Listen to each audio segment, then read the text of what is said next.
5 signs na mag-isa ka na lang na nagmamahal sa inyong relasyon. Ang relasyon ay hindi isang misyon na ginagawa mag-isa. Hindi ikaw lang ang nagdadala ng lahat. Samantalang ang iyong partner ay nagpapahinga lang at hindi rin ikaw ang nagpupuyat sa pag-e-effort. Samantalang siya naman ay nagbibigay ng mga maraming dahilan. Kung nararamdaman mong pagod ka na, hindi nakikita at hindi pinapahalagahan, may dahilan. Narito ang 5 signs, kaya makinig ka para malaman mo. Number 1, ikaw na lang palagi ang nag-i-initiate sa lahat ng bagay. Kapag tumigil ka sa pagtawag, pag-text, pag-chat, pagpaplano o pag-check sa kanya, ang relasyon ay tahimik na. Walang miss na kita, kumusta ang araw mo, I love you, o kumusta ka.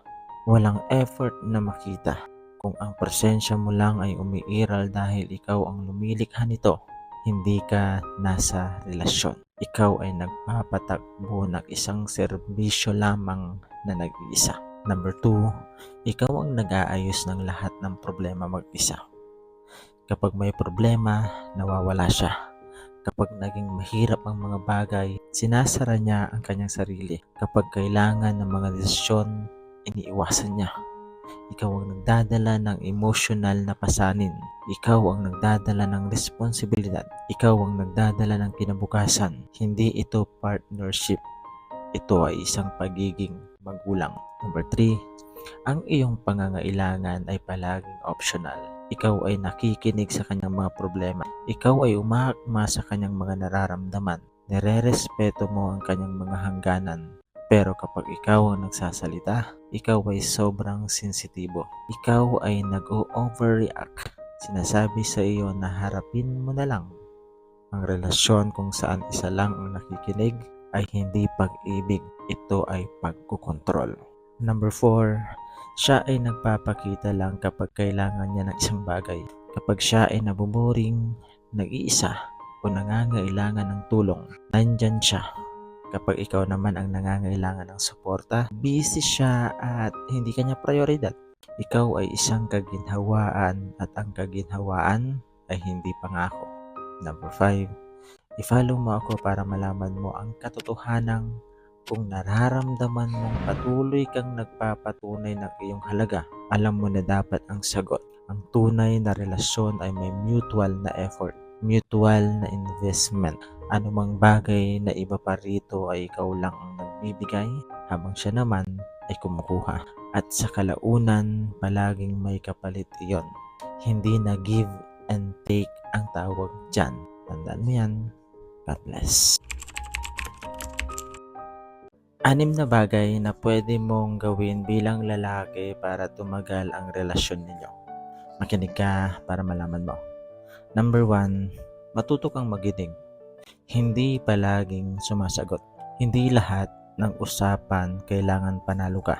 Minsan kailangan lang niyang maramdaman na naiintindihan mo siya. Number 2, unahin mo yung respeto kahit galit ka. Pwede kayong magtalo pero huwag mong hahayaang mabastos siya o masaktan. Number 3, huwag kang maglaro ng power games. Walang pa-cold treatment. Walang mind games. Dapat malinaw palagi. Siguro dati nung nagsisimula ka pa lang, ang dami mong alam pero ngayon, huwag mo na siyang gagamitin pa sa partner mo. Number 4, ayusin mo muna ang sarili mo. Huwag mo siyang gawing emotional therapist. Responsibilidad mo ang iyong sariling pag-unlad. Number 5, piliin mo siya araw-araw. Hindi dahil madali, kundi dahil mahalaga siya sa buhay mo. Number 6, i-follow mo ako para malaman mong hindi perpekto ang isang relasyon. Pero tumatagal ang relasyon kapag parehong may maturity. Tandaan mo yan. God bless. Ganito i-handle ang babaeng galing sa failed relationship at traumatized. Makinig ka para malaman mo. Mahirap siya kasi kailangan mong habaan ang presensya mo. Kasi hindi na siya ganoon kabilis magtiwala at kailangan mo siyang bigyan ng rason para pagkatiwalaan ka lang. Nawala na sa kanya yung sense kung paano nga ba tratuhin ng tama. Pero sobrang worth it kapag nakuha mo ang tiwala niya. Kasi endless siya magbigay ng pagmamahal sa lalaki. Pag galit siya, kailangan mo lang bigyan siya ng time para huminga at mag-heal. Higit sa lahat, huwag mo siyang pababayaan dahil traumatized na siya sa mga ganyang eksena. Ayaw niyang maranasan ulit na pabayaan or hayaan lang siya habang nasasaktan.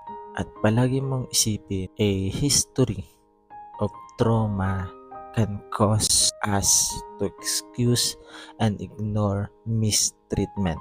Kapag nararamdaman niya na parang mauulit yung sakit na naranasan niya, iiyak iyan ng malala at lalayo siya agad sa'yo. Itutulak ka pa niya papalayo kahit alam niya sa sarili niya na kailangan ka niya. Just don't let her suffer the same pain again kasi hindi madali yung trauma. Tandaan mo yan. God bless. 5 rules kapag papasok ka sa isang relasyon. Makinig ka para malaman mo. Number 1, huwag kayong mag-aaway sa harap ng iba o maraming tao. Palagi ninyong protektahan ang isa't isa at samahan ninyo. Number 2, huwag kayong matutulog nang hindi pa nasosolve ang inyong away o problema. Ayusin ninyo muna ang lahat dahil mas masarap matulog ng may payapang pag-iisip. Number 3, palagi kang sumugal at maging handa anuman ang maging sitwasyon. Mahirap man o madali, dapat palagi mong isiping magkakampi kayo at hindi magkaaway. Number 4, huwag mong hahayaang mangibabaw ang mga negative o malungkot na nangyari over sa mga masasayang nangyari sa inyong dalawa. Lagi mong ilagay sa top ang mga good memories and unforgettable experience na magkasama kayong dalawa. Number 5, i-follow mo ako para malaman mong kung handa ka na ba talagang pumasok sa isang relasyon. Handa ka na bang patatagin ang relasyon hanggang sa dulo ng walang hanggan? Palagi mong tatandaan ang 4 na nabanggit ko. Tandaan mo yan. God bless.